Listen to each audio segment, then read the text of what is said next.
When I moved to Texas 2 years ago, the dynamic community of the Greater Third Ward instantly caught my attention. It's located southeast of downtown Houston and has a little over 17,000 predominantly African American residents.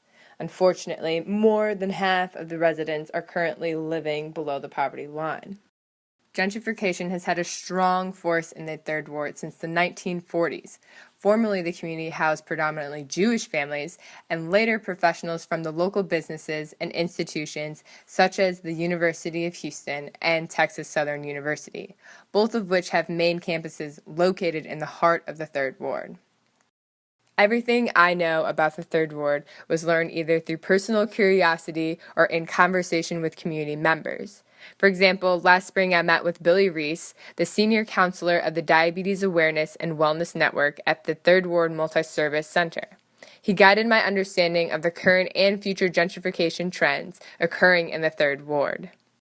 What's going to happen eventually is this will go on for about the next 25, maybe 30 years, and then of course the maintenance will start to slack and the upkeep. And then what you see right now is these $400,000 apartments are going to wind up being like maybe like Cabrini, slums. According to the city of Houston, 68% of the adult population is obese, and cancer, heart disease, and diabetes are among the top 10 causes of deaths in the Third Ward.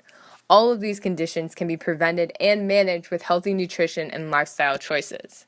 As a public health dietitian, I naturally proceeded to ask Mr. Reeves about the impact of gentrification on the food and nutritional status of the community. It wasn't what you would call a food desert like it is now, because right now we have these little shops or corner stores that have fruit. If they have fruit and vegetables in the store, it's old.